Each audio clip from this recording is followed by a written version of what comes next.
É um prazer estar com vocês. Para cultuar. Sabe qual é a palavra que eu quero liberar sobre a tua vida?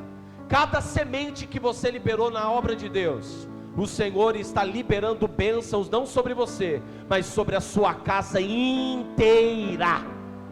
Quem está debaixo do teu teto vai ser abençoado, porque você mora lá. Aleluia. A bênção não está em lugares, a bênção está em pessoas. O lugar onde você pisar, Deus abençoa. O lugar onde você pôr a mão, Deus abençoa. É por isso que você tem que pegar na mão dessa pessoa que está ao seu lado e dizer: agora você está abençoado, porque você está comigo. Agora você está abençoado, porque você está do meu lado. A sua casa não está debaixo de maldição, a sua casa está debaixo das bênçãos de Deus. Eu estou falando aqui com homens e mulheres de Deus, onde amaldiçoaram o teu casamento, amaldiçoaram os seus filhos, amaldiçoaram as suas finanças, amaldiçoaram a sua economia, mas você é crente, toda maldição foi quebrada. Onde disseram que não ia prosperar, você vai prosperar. Onde disseram que você não ia crescer, você vai crescer. Onde disseram que você não ia romper, você vai romper.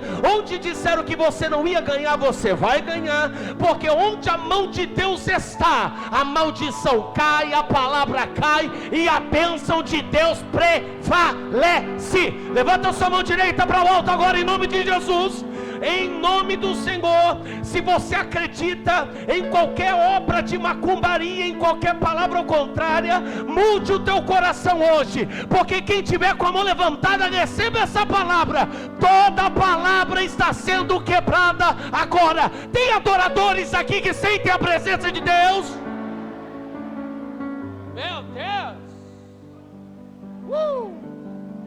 Aleluia. Vocês não saíram da sua casa numa segunda-feira para participar de uma reunião. Vocês saíram da sua casa para participar de um culto profético. Então peraí, se Deus não abençoou parede, teto e alicerce, o que Ele abençoou? Filhos. Quando a Bíblia diz que Deus abençoou a casa de Obed-edom, Ele está dizendo que Deus derramou bênçãos sobre os filhos de Obed-edom.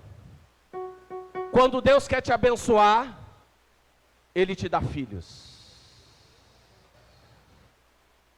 As irmãs ficaram em silêncio porque, amadas, vocês pararam de tocar porque, amados, tá tenso o clima. Você já tem filho, então se prepara, porque esse ano vai vir um segundo. Se você não pode ter mais filhos, se prepara que você vai ter netos.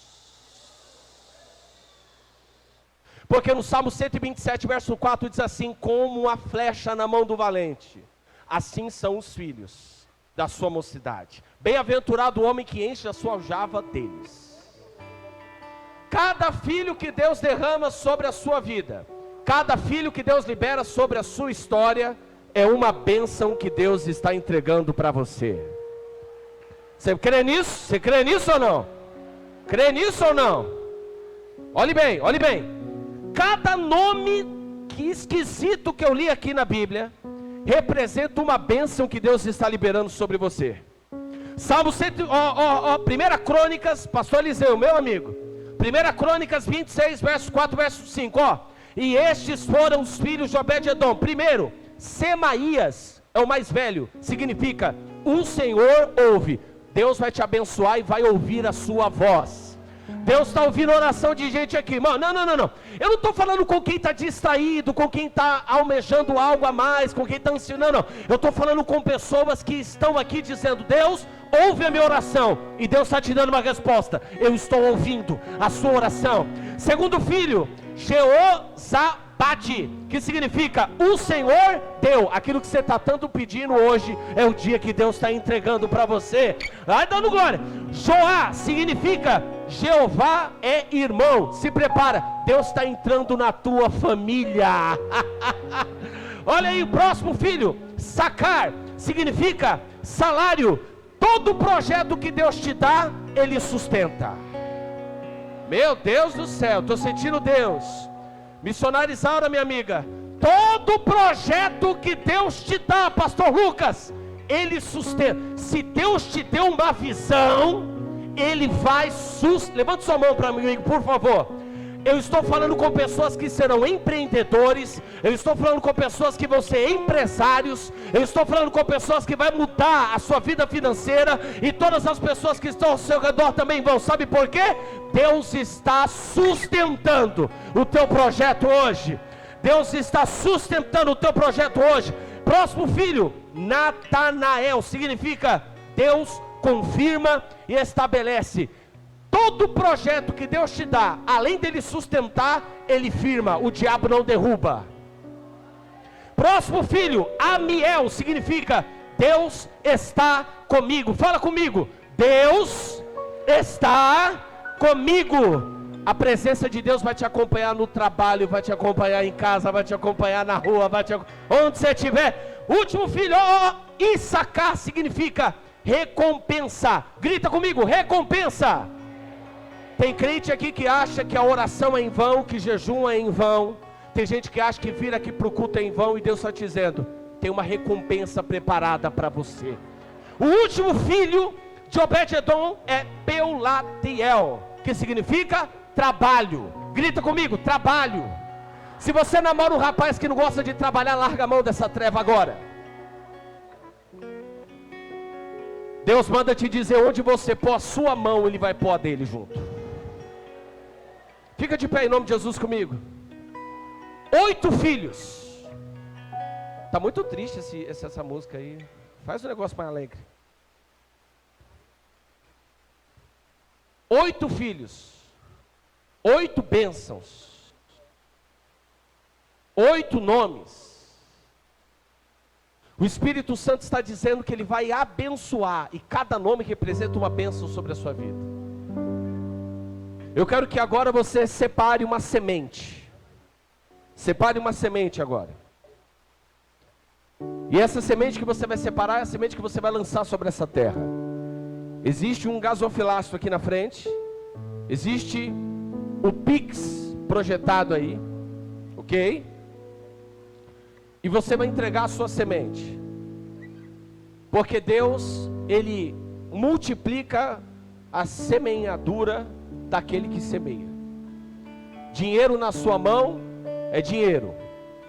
O dinheiro, quando é ofertado, se torna semente. Se você quer viver as bênçãos que Deus reservou para você, você precisa ser grato, liberal, generoso e semear. Feche os seus olhos que eu quero orar por você. Eu quero orar pela sua vida financeira, eu quero orar pela sua vida econômica, eu quero orar pelos seus projetos, pelos seus planos. Feche os seus olhos. Deus, muito obrigado, Pai, por estarmos aqui na Tua presença. Muito obrigado, Pai, porque o Senhor tem levantado homens e mulheres liberais, e eles vão ver as bênçãos do Senhor serem colocadas sobre a vida deles, assim como Obed-edom viu a casa dele ser abençoada, depois que a presença de Deus entrou. Esses homens e mulheres também verão. Pai, abra o coração do teu povo, e que eles venham semear sobre a tua casa, de forma voluntária, de forma alegre, e que a tua poderosa mão esteja sobre eles agora e para sempre. Todos digam bem alto, amém. Venha entregar agora a sua semeadura em nome de Jesus. Louvar a Jesus e pregar a sua poderosa palavra. Minha gratidão pela vida do pastor Elton Teixeira, que é o pastor da Regional 24. Muito obrigado. Prazer revê-lo. Ao André Vitor, que é o coordenador da PNP. É cantor também, né? Canta muito. Deus te abençoe. Te use cada vez mais. E o pastor André Ribeiro. E fizemos aí uma amizade promissora. O Senhor Jesus continue prosperando o seu ministério cada vez mais. Eu estou na companhia do meu filho, Eliseu Filho. É o Apocalipse.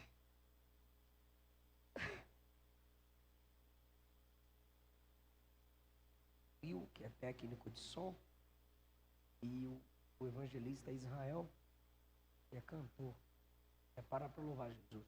Não, Israel, eu estou com 3 livros disponíveis. Tem o meu livro Deus Fala em Gênesis. É uma abordagem expositiva, capítulo por capítulo, no livro das origens. E Deus Fala em Êxodo. Eu vou lançar uma coleção com esse título em todos os livros do Antigo Testamento. E eu tenho 2 volumes disponíveis hoje. Deus Fala em Gênesis, Deus Fala em Êxodo. É um livro indicado para você que prega, para você que quer aprender a elaborar sermões, para você que canta e às vezes precisa não falar muito, mas cumprimentar o povo e lhes dar uma palavra bíblica, uma saudação bíblica. Para você que quer ter conteúdo para as redes sociais. Se você é crente, suas redes sociais é o seu meio de comunicação. E ali é um ambiente propício onde você precisa anunciar a palavra de Deus. Aqui tem muito conteúdo, pois tem devocionais. No final de cada capítulo do Gênesis e do Êxodo tem um devocional apontando para Cristo. Pois é o Novo Testamento que interpreta o Antigo. E tem um livro da minha esposa, Entre Elas e Deus. Eu perguntei por que esse título, Entre Elas e Deus. Ela disse que é para ninguém se intrometer. É Entre Elas e Deus. No site, cada livro custa R$80. Eu vou vender cada livro a R$50. Eu disse que eu falaria a vocês. Will, se ele quiser tirar foto, você deixa, tá? Assistir desenho no culto, não. Ele tá virando fotógrafo, cada foto feia que ele tira a minha. Eu disse a vocês que eu vou pregar sobre a revelação de Deus e o chamamento de Moisés. No Êxodo 1, o texto diz que com 70 pessoas, a família de Jacó desce ao Egito. Está fazendo um resumo de Gênesis 47, 48 a 50. Eles descem ao Egito quando vem um período de fome na terra, enviado ou permitido por Deus. O Salmo 105 diz que o mesmo Deus que envia a fome para a terra, envia José para o Egito, pois lá ele tinha a capacidade de preservar o alimento para 7 anos de fome que viria sobre o mundo antigo. Paulo disse que o mesmo Deus que permite a tentação provê o escape. José era o escape de Deus no Egito. Por isso, na fome, Jacó com 70 pessoas desce para o Egito para viver sob a influência de José. Nesse resumo de Êxodo 1, que é uma conexão com o último capítulo do Gênesis, o texto diz que José estava lá. Por isso que Jacó foi para lá. José foi para o Egito para preservar Jacó e seus irmãos. Não foi para virar governador, realizar o sonho do menino. Ele foi para lá para matar a fome do povo. Deus nunca fará uma mudança drástica na sua vida só por sua causa, bonitão. Qualquer promessa que Deus cumpra, qualquer mover que Deus faça na sua vida e na sua história, é por causa dos outros. Se você é egocêntrico, egocêntrica, Deus nunca vai te usar. Não adianta cantar, como o farol que brilha à noite, usa-me. Ele não vai te usar, não vai te usar. José desceu para o Egito para preservar a família dele, mas não por causa dele, porque da família dele viria o Messias. Então José foi para o Egito por causa de Jesus. Se José não estivesse no Egito, não haveria comida. Se não houvesse comida no Egito, Jacó e seus irmãos, os irmãos de José, filho de Jacó, morreriam de fome. Se aquela família morresse, não sobraria na terra a família de onde nasceria o Salvador. Então José foi para o Egito por causa de quem? Jesus. De Abraão veio Isaac, de Isaac veio Jacó, de Jacó seus filhos, dos filhos vieram as tribos de Israel, das tribos de Israel vieram Israel, a palavra e Jesus. Só que José morreu. E se levantou um novo faraó. O faraó que recebeu José morreu, porque se levantou um novo faraó. A expressão se levantou um novo faraó, em Êxodo 1, é um líder que se rebela contra a nação e usurpa o reino. E ele despreza a história de José, a influência de José. Sem a influência de José, os hebreus não podem ser protegidos agora no Egito. Ele percebe que aquele povo que era só 70 se multiplicou. E como todo ditador, ele divide a nação. Ele olha para o Egito e diz assim: é os hebreus contra nós e nós contra os hebreus. Se os hebreus crescerem muito e vier uma guerra, os hebreus vão se unir contra quem está contra nós. Todo ditador é assim, ele divide a nação. E quando ele coloca o povo nesse sistema ditatorial, de que os hebreus que estão na nossa terra podem se levantar contra nós, olha o que ele diz: eles são numerosos e mais fortes do que nós. Ele inclui a nação em seu plano maligno. Ele usa o nós para que o povo se sinta tão importante quanto ele se sente. Precisamos, ele envolve o povo numa falsa democracia. Precisamos tramar um plano, versículo 10, para evitar que se tornem ainda mais numerosos. Se não o fizermos, eles lutarão contra nós, se unindo aos nossos inimigos, e depois vão fugir dessa terra. 11. Assim os egípcios nomearam capatazes para dirigir o trabalho do povo e começaram a oprimir o povo. Aí o 12 diz: quanto mais eram oprimidos, mais se multiplicavam. Quanto mais se multiplicavam, eram obrigados a trabalhar pesado. E os egípcios, versículo 14, tornaram a vida dos hebreus amarga. Foi um hebreu que não deixou aquele povo morrer de fome. Foram os hebreus que preservaram a política egípcia. Não tem como ler Êxodo 1 e não lembrar do que a igreja enfrenta e do que a nossa nação enfrenta. Aqueles que eram bênção numa nação inimiga de Deus são os mais desprezados. O versículo 14 diz que os egípcios eram cruéis em suas exigências. Aí no 15 ele diz assim: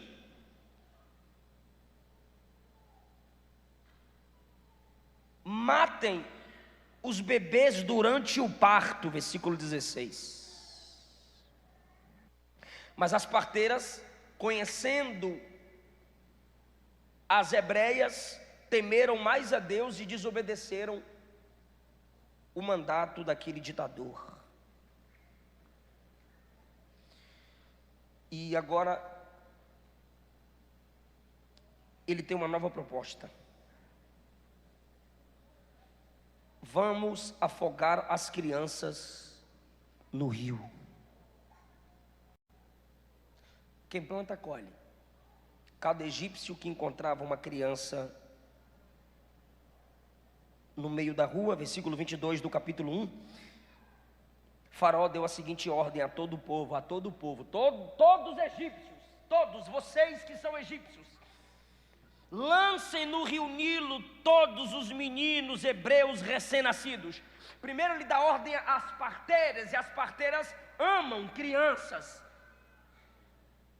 e elas não assassinavam as crianças. Então ele dá ordem a todos os egípcios: onde vocês encontrarem o bebê recém-nascido, menino, afoguem. Agora, onde o egípcio encontrava uma mãe com seu bebezinho, o hebreuzinho no colo, essa criança era tirada e afogada no rio Nilo. É isso mesmo, já reconheceu o texto de Moisés que papai está pregando. Agora, gente, Quem planta, colhe. E Deus mata o exército egípcio nas águas do Mar Vermelho. Vocês afogaram crianças, eu afogo vocês.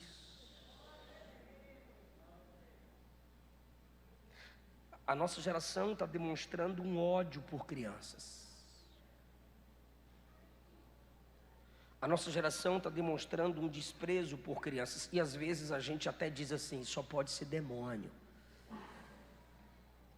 Mas é porque o homem é mau. E quando eu digo homem, eu estou falando de ser humano, tá? Tem muita mulher que é o Satanás. O ser humano é ruim, sua natureza é maligna. As parteiras disseram que não iriam obedecer o sistema egípcio de assassinar as crianças. E agora nenhuma mulher, ou a maioria das mulheres, não querem gerar. Só que uma mulher da tribo de Levi, descendente de Jacó, chamada Joquebede, disse: eu vou engravidar. Se eu aqui dentro posso, nada fora vai me impedir.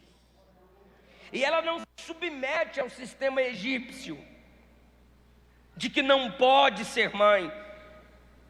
Ela poderia pensar como algumas mulheres da nossa geração pensam. E eu não digo isso para ofender a mulher, mas para alertá-la e trazê-la de volta para o propósito de Gênesis 1 e 2.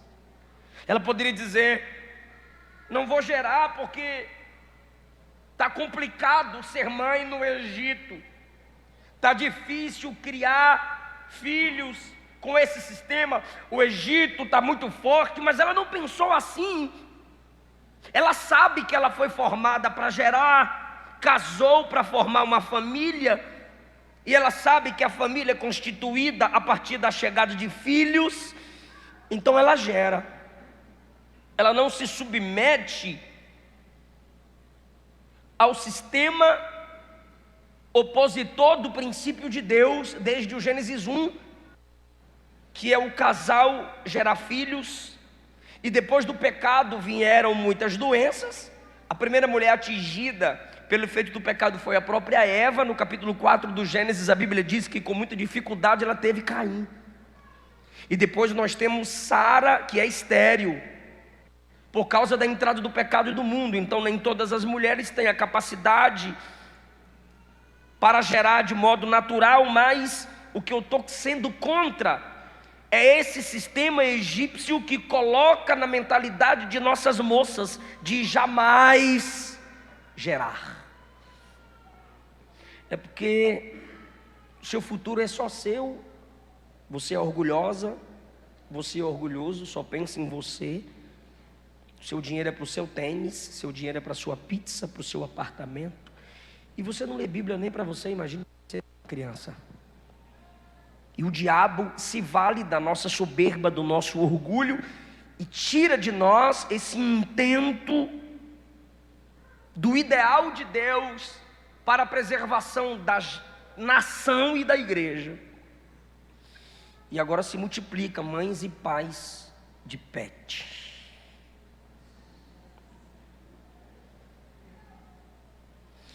Esse sistema se inicia na França, onde se divulga: não precisa ter criança, adote um cão. E se você chega ao cúmulo do absurdo de dizer que o bicho vale mais do que gente, sinto muito, mas você é o verdadeiro animal.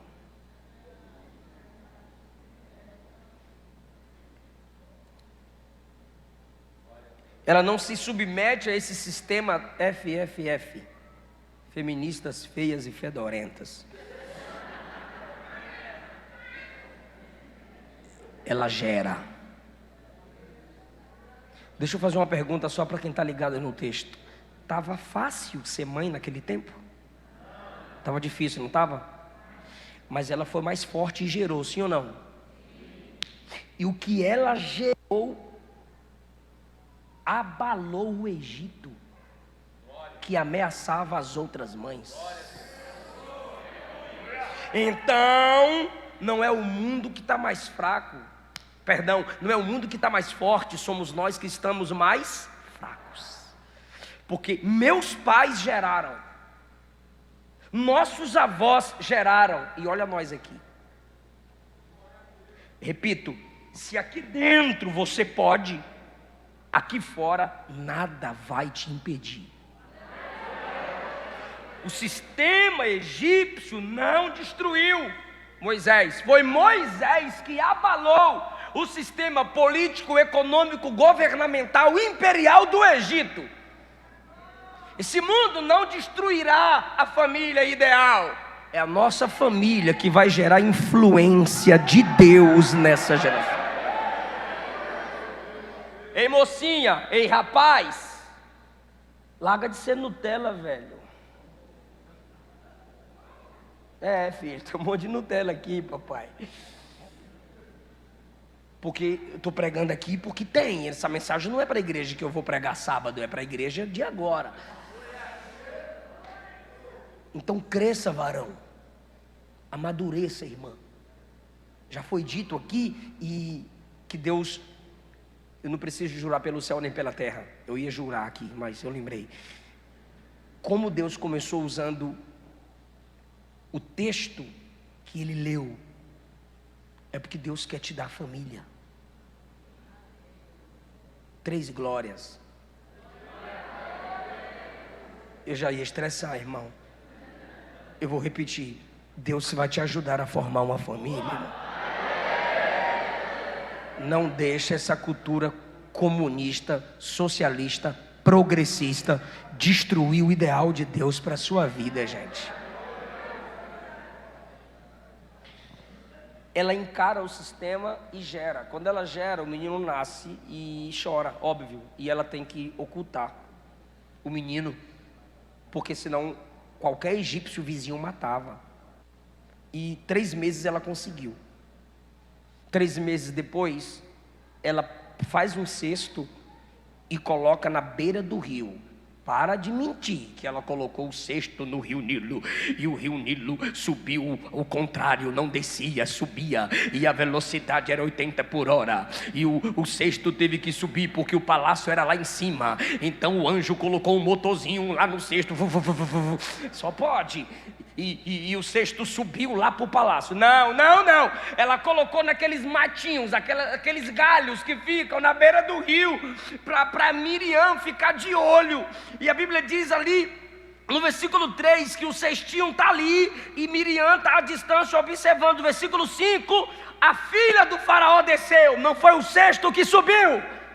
Deus foi lá no palácio e disse: vai banhar, mulher.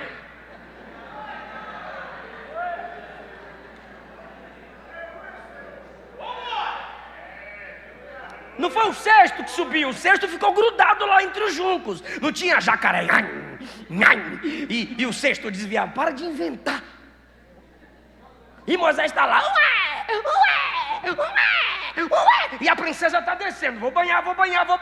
Quando a princesa desce, as servas dela desceram com ela. E as servas foram caminhar pela margem do rio. O menino está na margem do rio, a princesa está descendo toda chicosa. Aí as servas já vão na frente andando na beira do rio. As servas foram andar à margem do rio. Me ajuda, as servas foram andar onde? Se uma serva pega o menino e esconde da princesa ou de alguém, aquele menino seria mais um servo. Mas não foram as servas que viram o cesto.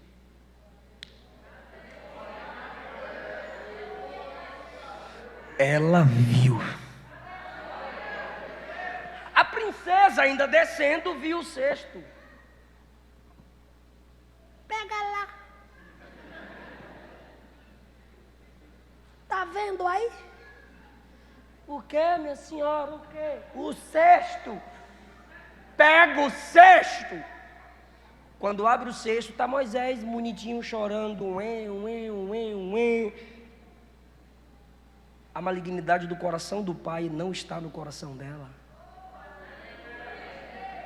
Mulheres, vocês foram chamadas para serem geradoras da vida, preservadoras da vida. Se as mulheres se corrompem, acabou a moralidade na terra.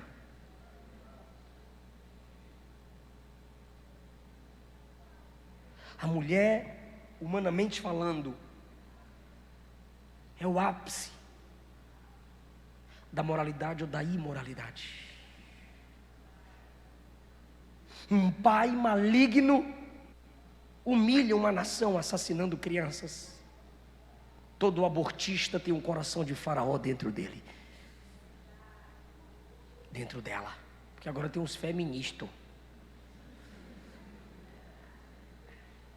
Só que ela, diz o texto,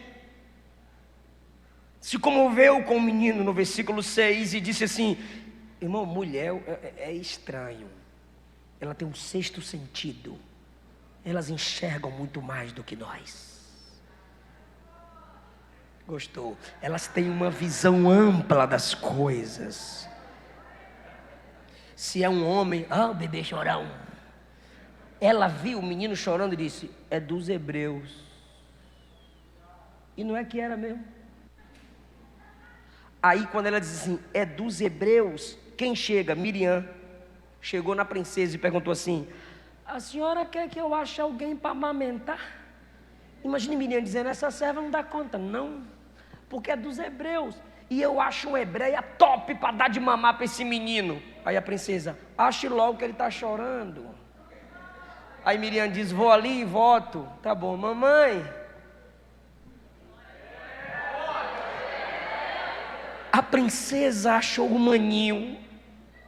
E o que tem, minha filha? Ela está chamando a senhora para amamentar ele.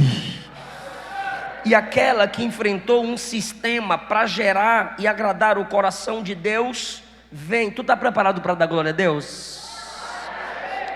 Aquela que enfrentou o sistema por agradar o princípio de Deus chega. E quando ela chega, versículo 9, tu disse que estava preparado. Versículo 9, a princesa então pegou o menino, devolveu para a mãe e disse: leva, amamenta que eu te pago. Aleluia! Cumpra os princípios e Ele cuida. Ele cuida, irmão. Agora Joquebede vai receber para amamentar o próprio filho. Como uma boa mãe, ela vai instruí-lo nos caminhos de quem? Do Senhor. Só que tem o pai, né? Anrão. É o nome do pai. O irmão é Arão. O pai é Anrão ou Anrão. E o pai, Bíblia no menino, Bíblia no menino, Bíblia no menino. Quando ele tem 40 anos, ele já é um varão no Egito. Ele treinou boxe. Por quê? Porque ele desceu para ver os hebreus trabalhando e viu um egípcio humilhando um hebreu, dando chicotada, espancando. Aí isso é no 11. No 12 ele olha para um lado, olha para o outro, só não olha para cima. Mete um murro no cara que mata. Aí fez a obra na areia, escondeu o cabra morto na areia. Ocultação de cadáver. No dia seguinte ele foi de novo. Ele queria estar perto dos hebreus. Ele é o quê? Hebreu. Só que agora não é um egípcio batendo no hebreu. São dois hebreus. Tome você. Tome. Aí ele chegou perto dos dois hebreus e disse: por que vocês estão se espancando? Não briguem, maninhos. Aí um dos dois que estava tome tu, olhou para ele e falou assim: quem te constituiu juiz sobre nós? Tem um desenho que meus filhos assistem, que tem um robozinho no meio, aí tem um menino e uma menina. Aí eles entram assim na Bíblia, fazem uma viagem e voltam lá nas histórias da Bíblia. Quem lembra o nome? Eu não lembro. Superbook. Olha a pergunta desse hebreu para Moisés: quem te constituiu juiz sobre nós? Se fosse aquele robozinho, o robozinho diria: ele é juiz. Só que ele não sabe, nem vocês. Quem te constituiu autoridade sobre nós? Eles não sabem com quem estão falando, irmão. Agora. Olha o que o cara diz. Vai nos matar como matou o egípcio. Lembra que ele enterrou o egípcio na areia? Ou seja, para ninguém ver. Quando um hebreu diz assim, vai nos matar como matou o egípcio, ele diz, já descobriram, ele corre. Quando ele corre, o texto diz, e Faraó ficou sabendo e procurou matar Moisés, mas ele fugiu. Ele fugiu e se estabeleceu na terra de Midian. Midian é o nome da terra, não de uma mulher. E ali naquela terra tinha um homem que tem 7 filhas. E foram pegar água no poço e encher o bebedouro para o rebanho do pai. Alguns pastores chegaram e expulsaram elas de lá. Então, Êxodo 2 luta contra o feminismo, se a gente aplicar as decisões delas. 1 e 2, as parteiras não se submeteram a assassinar as crianças. No 2, Joquebede disse, eu vou ser mãe. Então, esse sistema ditatorial e progressista que a gente vive é esse sistema demoníaco e da malignidade humana que já imperava lá. Tinha outros nomes e agora a gente sabe por esse nome. Mas no capítulo 2 também o texto ensina a luta contra o machismo, porque a macheza é diferente do machismo. Qual a diferença, pastor, de eu ter masculinidade, ser másculo, ser macho, viver com macheza? Ou a diferença da macheza para o machismo é que o machista tem que humilhar a mulher para provar a sua masculinidade. O macho, ele protege ela, evidenciando de fato ele é um homem segundo o coração de Deus. Então a masculinidade se evidencia no cuidado por elas e não no desprezo a elas. Esses homens disseram, vocês não vão encher os bebedouros. E elas disseram, vamos sim. Eles disseram, vão não. Aí, irmão, quem chega na hora? Moisés, e disse, eu quero ver quem vai impedir as moças de pegar água aqui agora. Estou retado, matei um ontem, briguei com um anteontem e estou fugindo do Egito.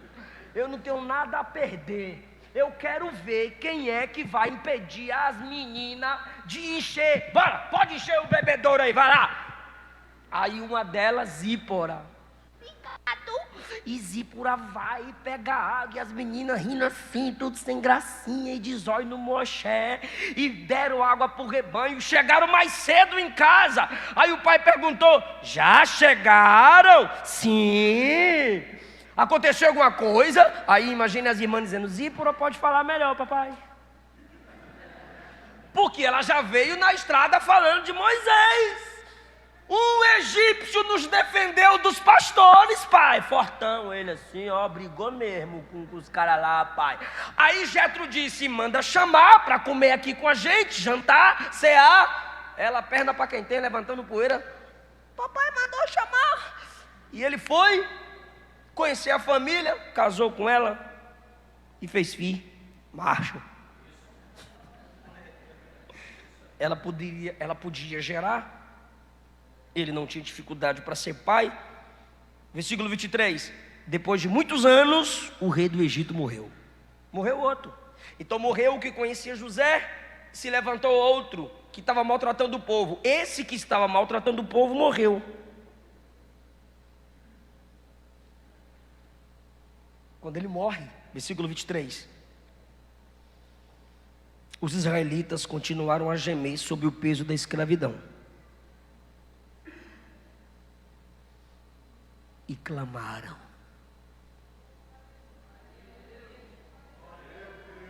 Só quem já venceu pelo poder da oração, irmão, dá um glória a Deus num versículo como esse. No capítulo 1, Israel sofre, mas não clama. No capítulo 2, Israel sofre no início, mas não clama. No final do capítulo 2, Israel diz, só na oração, só no clamor, só clamando, aleluia. Israel clamou, lê aí, gente, e o seu clamor Fala, gente, subiu, meu Deus. Israel clamou e o seu clamor subiu. Quando você trabalha, mas quando você clama, Deus trabalha. A oração subiu. Quando o clamor subiu, fica tranquilo, quando o clamor sobe, Deus desce. Certo dia Moisés estava cuidando do rebanho de seu sogro. Primeiro lugar, do capítulo 3, a ocupação. Deixa eu fazer uma pergunta para quem está ligado comigo aqui, por favor. Moisés foi chamado por Deus para cuidar do rebanho do sogro ou para libertar a nação do Egito? Libertar a nação de Israel do Egito. Então o que Moisés está cuidando do rebanho de sogro? É porque Deus geralmente nos prepara para o que é maior quando a gente serve em serviços menores. Você pode estar trabalhando fora de seu propósito original e pensa que isso é humilhação. Isso se chama preparação. Não sei se você já viu o vídeo de quando eu ajudava na Kombi da igreja, pegar os irmãos mais velhos e doentes. O irmão Alean dirigia e eu gostava de duas coisas na Kombi. Primeira, abrir a porta e fechar, porque na hora de fechar era aquela barulheira. Tá! Eu fechava e jogava aquela porta só para ouvir o barulhão. Tá! E o Alean não reclamava. E a segunda coisa que eu gostava era a mola do banco da frente. Ficava de joelho e a molinha, ó. E ali eu ia olhando para trás, conversando com eles, e os esboços que eu preparava em casa, eu pregava para aqueles irmãos enfermos e os mais velhos da igreja. E eles ficavam me elogiando assim, fora da Kombi. Eliseu prega bem, até que prega bem. E falavam um para o outro. Eu estava fora do meu propósito original.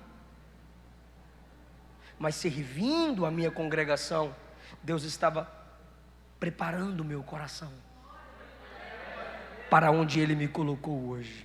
Quantas tardes da bênção que eu chegava doido para pregar, porque à noite eu tinha esboçado umas 4, 5 mensagens, e a irmã olhava para mim, toca a bateria pro hino da harpa, e lá ia eu para a bateria, na batalha contra o e ficava olhando assim, tomara que o pregador não venha, pois que eu vou pregar, tomara que ele não venha. Mas ele chegava, eu dizia, filho da mãe, vem, hein, doido na oferta. E aí, irmão, ali, quando eu ajudava na bateria, ou no teclado, ou no violão, que eu só sei tocar hino da harpa mesmo, as irmãs que dirigiam o ciclo de oração ou a tarde da bênção, quando o fogo pegava, elas vinham a mim. E tudo que eu vivo hoje, fala para tirar o pé. Tudo que eu vivo hoje, essas mulheres profetizavam. Deus vai te levar nos 4 cantos da terra. Você vai ser um grande escritor. Eu não estava servindo no meu propósito original. Moisés não estava fazendo o que foi chamado para fazer, mas estava ocupado. O diabo ama te ver no TikTok ali, ó, até 4 horas da manhã.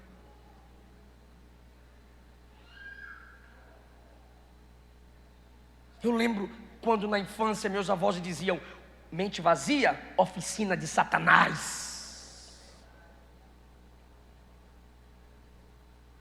Moisés ocupado com uma tarefa circunstancial e secundária, sem se preocupar consigo mesmo, pois ele está zelando do rebanho do sogro e não do dele. É nesse ambiente circunstancial, humilhante, sem visar benefício próprio, é que Deus chega. Deus chega. E agora Deus se revela. Deus se revela numa sarça em fogo. A ideia de Deus se manifestar em fogo é graça e juízo. Porque o fogo transforma tudo que toca. Pode iluminar, pode aquecer, como também pode destruir. Pastor, então como que esse Deus que é fogo pode me iluminar, me aquecer ou me destruir? Depende de sua recepção. Se você for soberbo, ele te destrói. Se você se humilhar, ele te ilumina. Agora, sarça pegar fogo no deserto é comum por causa do calor. O que não é comum é ela não se destruir. O Deus do sobrenatural trabalhando naquilo que é natural. O Deus incomum trabalhando no que é comum. Tem gente que quer colocar Deus, prendê-lo dentro da sobrenaturalidade. Se o profeta não vier marchando, gritando, fazendo tim e falando 20 mil línguas estranhas, não é Deus falando comigo. Agora, se o pastor abre o texto e expõe o texto, outros também se incomodam. Eu estava no interior de Mato Grosso. Gente, isso aconteceu comigo. É cada coisa que acontece comigo. Eu estava esperando o momento de pregar, domingo pela manhã. Interior de Mato Grosso. Eu só não falo o nome da cidade porque eu esqueci mesmo. E eu estava esperando ali pregar. E tinha um camarada do lado de cá. Terno verde, sapato marrom, bonitinho. Aí toda hora me olhava. Glória! E ele chorava no culto. Glória! Mas me olhando. Falei, vai vir para cima de mim, como sempre. Vai vir. Diante de... Não pode jurar pelo céu. Irmão, ele olhou assim para mim, apontou para mim e veio assim, literalmente. Marcha. Só que não foi só marchando. Ele chegou perto de mim e fez assim com a perna, ó. Assim diz o Senhor. E tudo que ele falou foi de Deus. Mas para que isso tudo, meu Deus?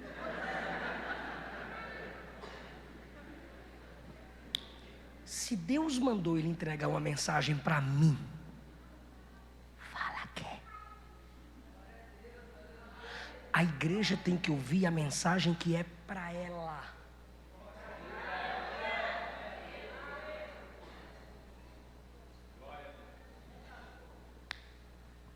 Deus não dá o jeito de profetizar. Deus dá a profecia. O Deus do sobrenatural que vem em um fogo que aquece, mas não destrói, está trabalhando em algo que é comum. Sarça pega fogo, normal. Então ele vem numa sarça que já pega fogo, comum. Mas o sobrenatural é ela não se destruir. Há ali uma revelação da condição de Israel no Egito. Eles estão na fornalha da aflição e eu estou com eles e não deixo serem destruídos. Deus está revelando a Moisés. Segundo lugar, primeiro é que Deus se revelou no fogo. Segundo lugar, Deus revelou sua influência na história. Quer ver? Projeta que eu estou gostando do texto. 6. 3 mais 3. Eu sou Deus de teu pai. Oh meu Deus. Olha lá, ó. Músculo, caixa alta. Eu sou Deus de. Olha Deus se revelando a Moisés em sua soberania na história. O Deus de Abraão, o Deus de Isaac e o Deus de Jacó. Em primeiro lugar, eu sou o Deus da sua história familiar. Eu sou Deus de seu pai, Arão. O que tem a ver? Por que Deus está chamando Moisés e se revelando como o Deus do pai dele? Isso aqui é uma cura pessoal, emocional, sentimental naquele que está sendo chamado. O que Deus está fazendo é tocando na memória de Moisés. Tu lembra das histórias que seu pai te contava? É verdade, eu até achei estranho uma sarça pegar fogo no deserto e me destruir. Meu pai me contava uma história louca assim mesmo, pois eu sou o Deus dele.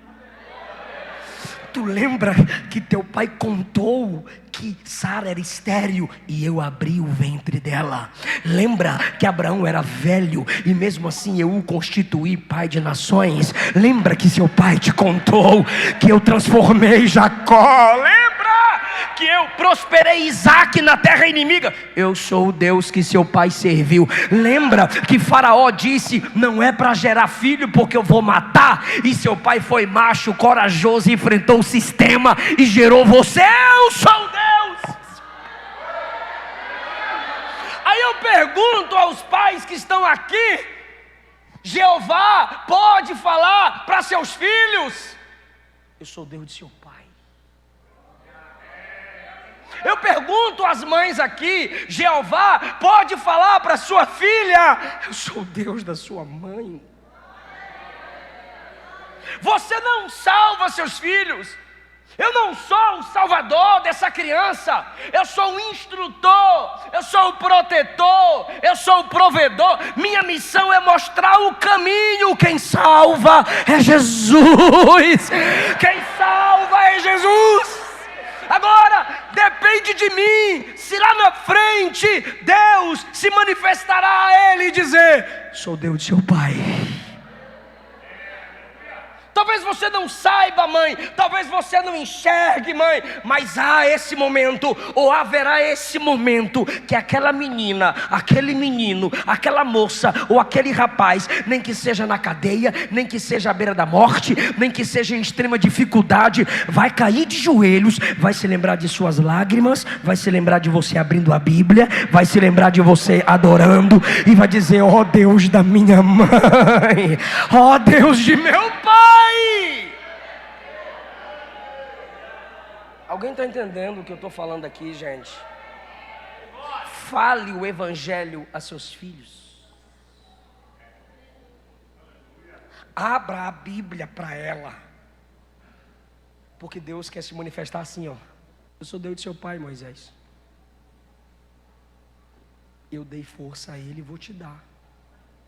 Eu dei graça para ele enfrentar aquele sistema caído, e eu também vou te dar. Tu está preparado para dar glória a Deus? Então bora lá. Pelo contexto, eu sou Deus de seu pai. Quem contou para Moisés que ele foi tirado das águas? De novo. Pelo contexto, eu sou Deus de seu pai. Quem contou a história para Moisés dele sendo tirado das águas? Eu sou Deus de seu pai. Moisés é uma criança. Eu sou Deus de seu pai. Vou perguntar de novo para quem é pai, para quem é mãe. Quem contou para Moisés a historinha dele sendo tirado das águas? Os pais. Por que eu sou Deus de seu pai? Porque essa missão era do pai. A presença do pai gera no filho a postura máscula. Então Deus está tocando na memória dele. A memória que ele tem do Egito é o dia que ele fugiu, vazou: vou sair daqui, senão eu morro. Deus toca na memória dele para a infância. Lembra do seu pai falando de mim para tu? Eu sou aquele Deus das historinhas. Eu sou aquele Deus da revistinha. Eu sou aquele Deus do desenho bíblico. Eu sou aquele Deus que a sua mãe chorava na ceia. Eu sou aquele Deus dos hinos da harpa, que eles cantavam e contavam para você. Eu sou o Deus de seu pai. Eu perguntei se você estava preparado para dar glória. Então quem contou a historinha que ele foi livre das águas? Diga: papai. Eu perguntei se tu estava preparado para dar glória. Por quê, pastor? Êxodo 15:2. Quando ele atravessa as águas do Mar Vermelho, ele cantou: o Senhor é minha força, o meu cântico, a minha salvação. Esse é o meu Deus, eu o louvarei. Ele é o Deus de meu pai. Aleluia! Moisés, quando atravessa as águas, ele diz: é o Deus de meu pai mesmo. Porque meu pai contou que ele me livrou das águas e agora diante dos meus olhos eu estou vendo, eu estou sentindo, eu estou experimentando. O Deus do meu pai é o meu Deus. Ai, irmão, filho de crente não é neto de Deus. Você vai ter a experiência com Deus como seus pais tiveram. Seus filhos vão ter experiência com Deus. Alguém pode adorar a esse Deus. Terceiro lugar, primeiro, Deus se revela no fogo. Segundo, Deus se revela na história familiar. Olha Deus ainda se revelando na história. Sou Deus de Abraão, Isaac e Jacó. Para Moisés, que não cresceu totalmente na casa paterna, pois tinha muita influência egípcia, Deus diz: eu sou o Deus de seu pai. Essa revelação tem um valor pessoal para ele. Só que quando Deus revela a sua soberania, trazendo Moisés para o nome de Abraão, Isaac e Jacó, sabe o que Deus está dizendo? Antes que você nascesse, eu já era Deus de alguém. Eu já trabalhei na vida de Abraão, eu já trabalhei na vida de Isaac, eu já trabalhei na vida de... Fala, Jacó. Eu já trabalhei na vida de Abraão, eu já trabalhei na vida de Isaac, eu já trabalhei na vida de Jacó, já trabalhei na vida de seu pai, agora eu vou trabalhar. Então eu sou o Deus do passado e sou o Deus do... Jesus Cristo é o mesmo ontem, hoje, eternamente. Eu quero que você abra seu coração para isso. Não duvide de Deus. O Deus que batizou ontem, batiza hoje. O Deus que curou ontem, cura hoje. O Deus que levantou profetas ontem, levanta hoje. Moisés, você não está gerando nada. Você teve antes de você Abraão, Isaac, Jacó, seu pai. Você não está gerando nada. Você não é fonte de unção. Você não é fonte de ministério. Você não é início de liderança. O bastão está sendo passado. Abraão passou a Isaac, Isaac passou a Jacó, Jacó passou aos filhos, os filhos passaram a Arão, Arão passou a você, e você vai passar para Josué, e a história vai continuar. Ninguém aqui gera nada. Todo mundo aqui recebe a responsabilidade, a herança de outros. Por isso que o nosso Deus é o Deus da história. Por isso que é interessante você estudar a história da sua igreja. Passa por Atos. Estuda os pais apostólicos, os pais da igreja. Pré-reforma, reforma, pós-reforma e os avivamentos, irmão. A estudar, irmão. Eu sou o Deus da história. Teve muito erro na história, mas se você não respeitá-la, você não está pronto para corrigi-la, nem para escrever a própria. Último lugar, Deus instrui o seu chamado. Deus instrui aquele que está chamando. E a primeira instrução de Deus é reverência. Versículo 5 na minha versão: não se aproxime mais, tire as sandálias, pois a terra que você pisa é santa. Salmo 108, 9, repete. Tem um simbolismo lá. O simbolismo é lançar o calçado sobre algo ou sobre um ambiente, significava ser dono daquele ambiente. Salmo 60, verso 8 também. Ter o seu calçado sobre um ambiente ou algo simbolizava sua posse sobre aquele lugar. E Moisés está calçado naquele lugar. Aí Deus diz: tira a sandália. Por quê? Porque Ruth, capítulo 4, versículo 7, tem outro ponto cultural. Quem está me ouvindo, diga amém. Ruth capítulo 4, versículo 7. Tirar o calçado em cima de uma terra simbolizava a entrega de posse daquela terra, simbolizava a renúncia daquela terra. E como você está nela, tirando o seu calçado nela, você está se entregando como servo e entregando aquele ambiente ao novo dono. Deus estava dizendo: tira a sandália, porque a terra que você está é minha. A terra é santa, santa é separada. Tomei posse. Quando Moisés tira o calçado, ele está dizendo: quem controla a minha vida agora é o Senhor. Deus instrui Moisés a temer. Quando Moisés reverencia Deus, olha que coisa linda. Versículo 6. Moisés ouviu isso, cobriu o rosto, porque temia olhar para Deus. Fala comigo, por favor, fala comigo. É a primeira grande experiência. Quem é que não teme? Quem é que não tem reverência diante da primeira grande experiência? Quer que eu te lembre? Lembra da emoção do seu batismo nas águas? Tu lembra da emoção no dia que você levantou a mão e se sentiu chamado ao arrependimento? Deixa eu fazer uma pergunta então. Vou fazer uma pergunta agora, retórica, não precisa responder. É só raciocinar comigo. Você ainda chora na ceia? Você ainda treme ao pensar ou ao ver a oportunidade de pecar contra Deus? Por que eu estou dizendo isso?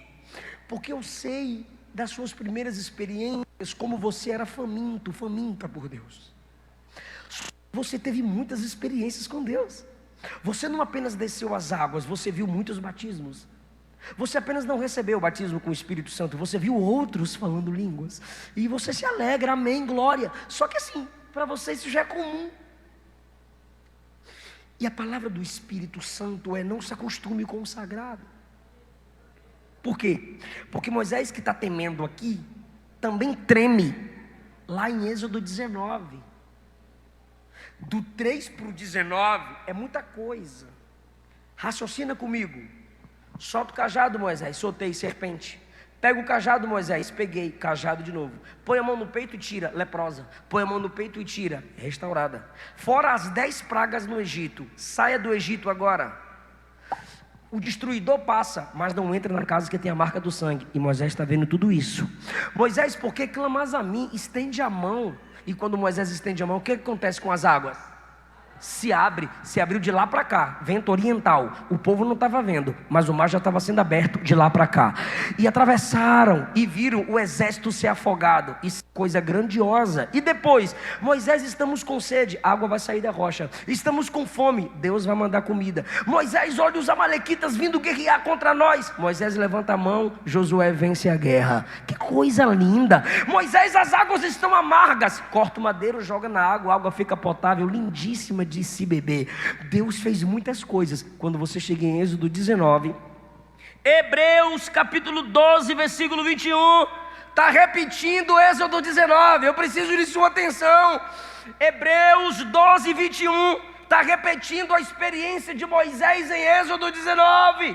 Ele já tinha visto tanta coisa, e quando ele entra na nuvem da glória em Êxodo 19, capítulo 12, versículo 21 de Hebreus, a visão era tão terrível que Moisés disse: estou assombrado, estou tremendo. Depois de tanta experiência, Moisés ainda tremia. Se você tem de fato intimidade com Deus, você ainda teme, você ainda treme, você não brinca com o sagrado. Em último lugar, a revelação de Deus no chamamento de Moisés. A graça se manifesta. Se não fosse a graça, nenhum de nós estaríamos aqui, nenhum de nós exerceríamos o nosso chamado. Por que eu digo isso?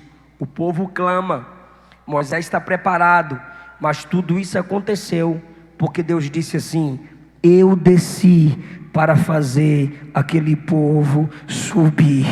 Eu desci, versículo 8. O Deus que desceu chamou Moisés. Agora veja, querido, 5 objeções de Moisés, semelhante à nossa.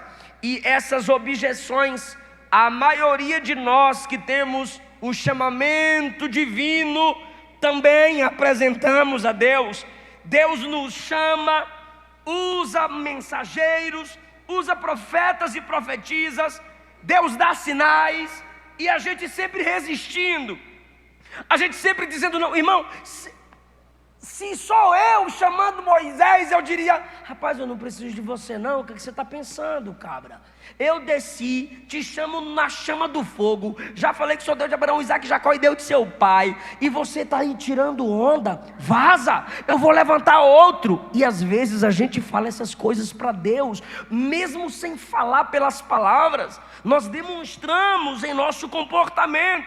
Eu vou falar para vocês, de modo resumido, as objeções de Moisés e as respostas divinas. Primeira objeção, ele diz assim: não tenho nenhuma autoridade. Aí Deus responde: eu estarei contigo. A segunda objeção é: vão perguntar quem é tu, o que é que eu vou falar? Aí Deus responde: diga, eu sou o que sou. A terceira objeção, ele diz assim: não vão acreditar em mim. Aí Deus diz no capítulo 4: eu vou te usar com sinais. Ele coloca a quarta objeção: eu não sei falar. Capítulo 4, versículo 10: eu vou te falar o que falar.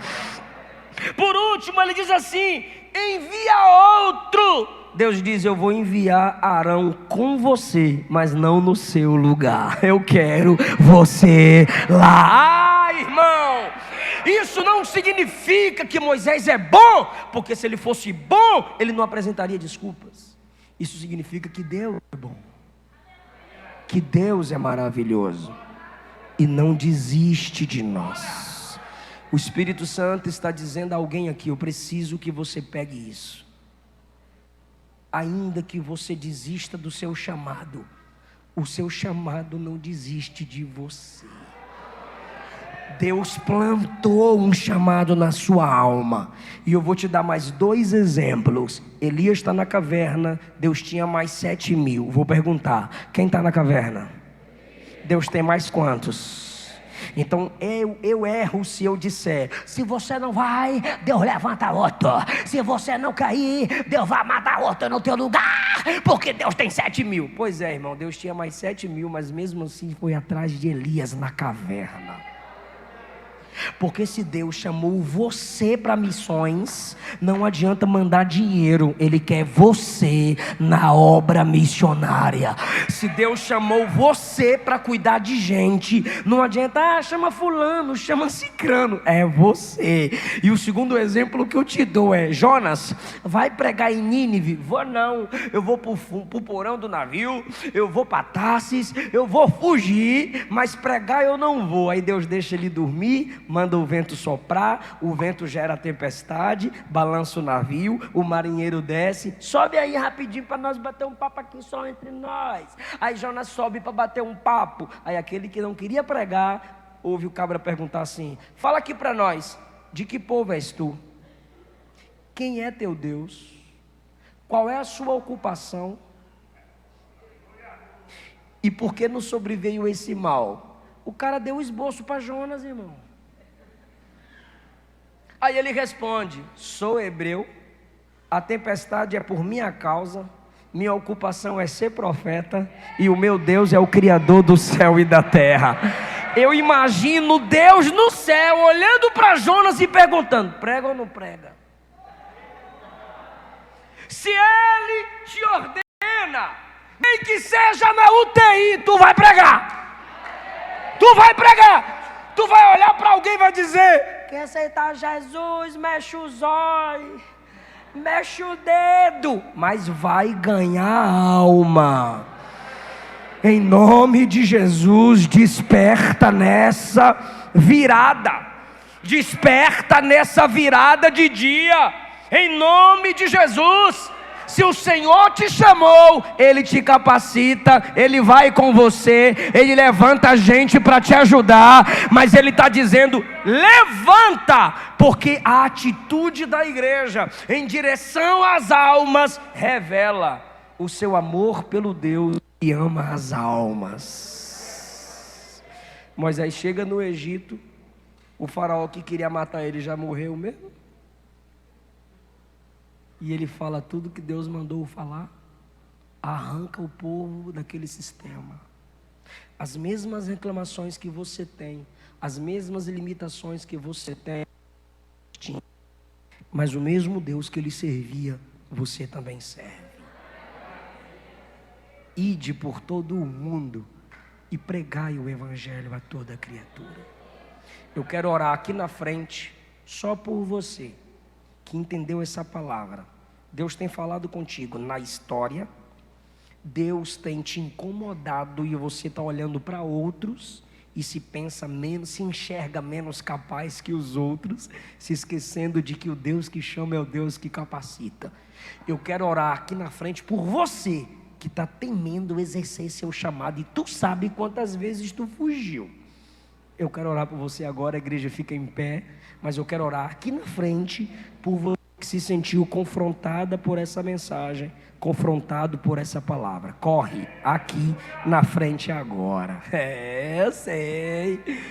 Tem muita gente aqui com cara de fujão, cara de Jonas, cara de Moisés, dando desculpa. Mas Ele te ama tanto, tanto, tanto, que Ele te trouxe aqui nessa noite para te dizer que Ele vai te usar nessa terra.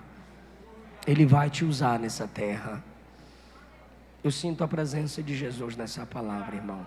O Senhor vai te usar nessa terra. Igreja do Senhor, nós precisamos de profetas e profetisas.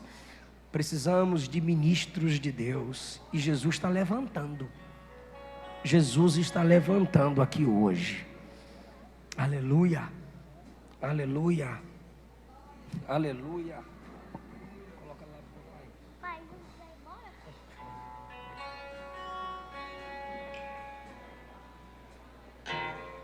Senhor, eu preguei a sua palavra. O Senhor se revelou a Moisés em graça. O Senhor se revelou a Moisés com instrução. E veio aqui nesse momento homens, mulheres, casais, jovens que se inspiram em obreiros, em pregadores, pastores, jovens que se incomodam com esse sistema que está destruindo jovens e famílias. Aqui tem crentes que estão chorando porque tem obreiros fracassando, porque a obra está cansando outros. E esses que têm chamado se incomodam pela autoridade que há no nome do Senhor Jesus. Se você se incomoda com o que poucos se incomodam, é porque o seu chamado está sendo confirmado nisso. O que não te incomoda, você não vai buscar em Deus capacidade para mudar. O Deus que desceu porque escutou o clamor daquele povo, desceu aqui nessa mensagem porque está escutando o clamor de pastores. Pastores estão dizendo: Jesus, levanta mais obreiros. Jesus, levanta mais profetas. Jesus, faz de novo o que o Senhor fez no passado. Igreja do Senhor, não exija que Deus faça hoje o que fez ontem, se a gente não busca hoje como a igreja de ontem buscou. Ó Deus da história, desperta-nos, desperta a nossa memória, cante, desperta a nossa memória, traz a memória aquilo que nos traz esperança. Em nome de já Jesus. pensou em desistir? Quem está enfrentando dificuldade na família, Deus vai te usar para sarar e famílias. não pare de sorrir. Em nome de Jesus. Você vai ver uma profecia. que o inimigo Isso não significa que entender você não tem dom. que o Isso crente significa até que o profeta é chorando, falho. ele canta Mas o dom por está aí. Deus. Renova o dom que Deus te deu. Não deixa a chama apagar. Chorar, chora nos pés do Senhor. Chore por almas. Senhor, Chore por almas. como seu consolador. o teu sofrer, pelas quais você chora. uma noite até pode durar, Deus vai mas te o dar as crente almas sabe que pelas ele quais você só chora. pela manhã. Vou seguir, os passos. Eu vou continuar evangelizando em nome de Jesus. Deus desceu nessa noite nessa casa. Vai pregando para se aperfeiçoar.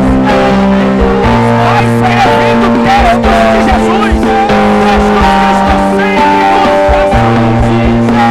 Profetiza sobre essa nação.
Levante a sua mão. Diga: me enche, Jesus, da sua graça, da sua palavra. Me dá amor por almas. Diga: eu quero ser os seus pés, eu quero ser suas mãos. Eu quero a sua mente em mim.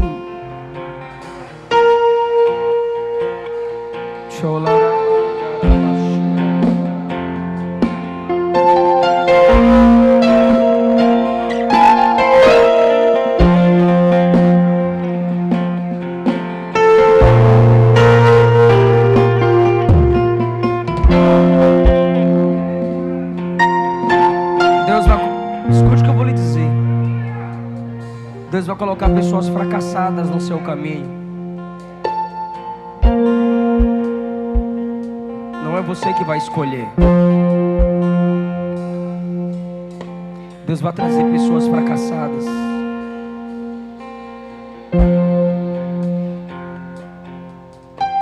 Pessoas capacitadas revelam sua necessidade. Pessoas fracassadas revelam sua unção.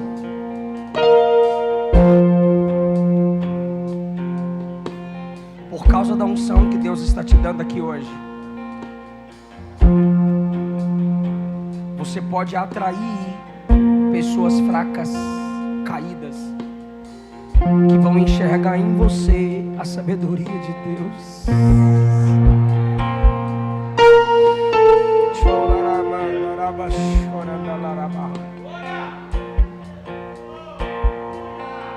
Eu sei que algum coach te ensinou que você só tem que andar com gente top.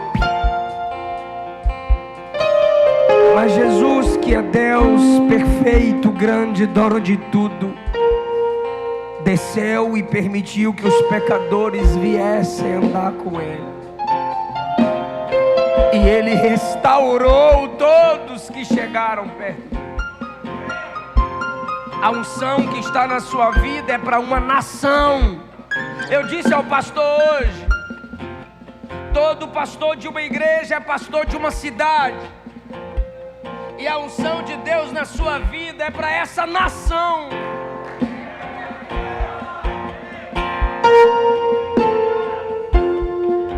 seguir os passos de Jesus. Vou levar comigo a minha luz. Se assim eu vou descansar nos braços de Jesus. Vou seguir. Se tiver alguém aqui que se afastou do Evangelho, se tiver alguém que se afastou do Evangelho, mas quer voltar para Jesus, vem cá na frente.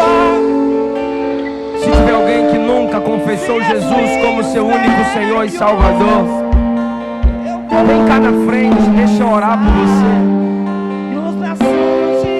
Continua comigo aqui, não senta, por favor. 2 minutos no máximo. Se tiver alguém que quer voltar para papai, eu gostaria de orar por você aqui na frente. Sai do seu lugar que eu quero orar por você aqui, entre essas pessoas que já estão aqui. Ou você que nunca confessou Cristo como seu único Senhor e Salvador, mas hoje você quer se entregar para Ele. Eu quero orar por você também. Deus marcou essa noite para marcar a sua vida. Temos alguém que queira voltar para Jesus ou confessar Cristo como seu único Senhor e Salvador? Deixa a gente orar por você. Deixa a gente orar por você. Não temos? Pode voltar para o seu lugar, queridos. Que Jesus os abençoe cada vez mais.